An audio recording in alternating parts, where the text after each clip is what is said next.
the resurrection. I know we want to get to him being crucified there. We want to get to him arisen. But without the cross, my God, we got to teach about the cross.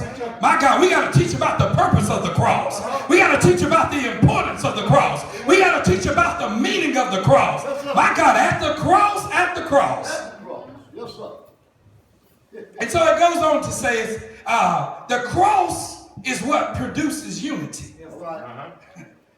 You don't have the cross, you don't have any unity. Matter of fact, you don't have the cross, you don't have Jesus. My God, if you don't have the cross, you don't have prosperity.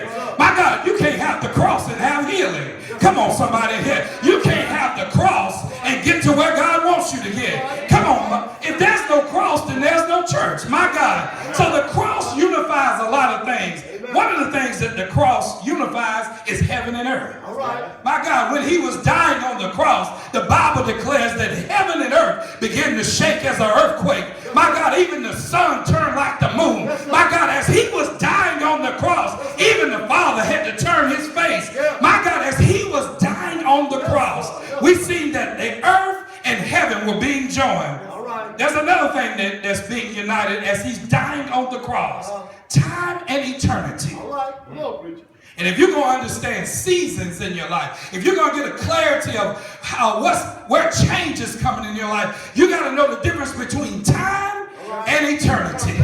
My God, time is the chronos. Time is the marking of what happens during the day. Time is the thing that passes by hour as we work on our jobs. Time is what we mark on our calendars. It's the dates, it's the months, it's the seasons, it's time, it's the years, it's the time. But my God, I want to live in eternity.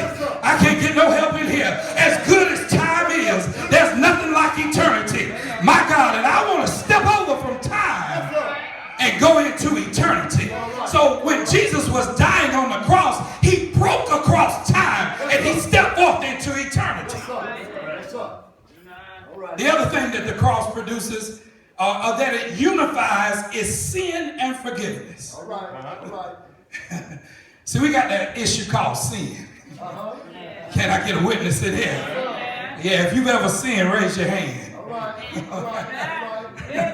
We got a couple that raised their hand, Dave.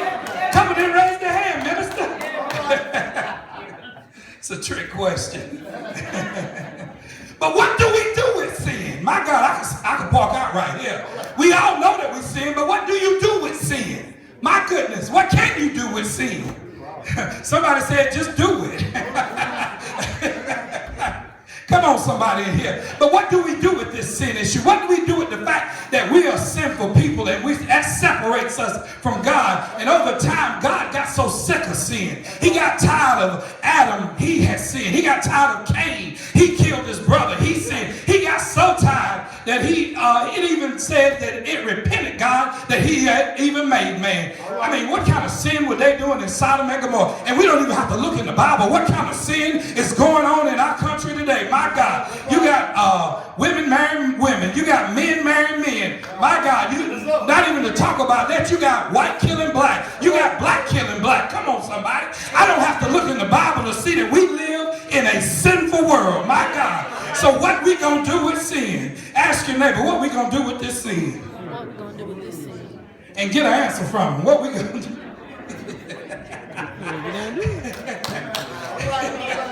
Paul kind of breaks it down like this. When I would do good. Come on, somebody.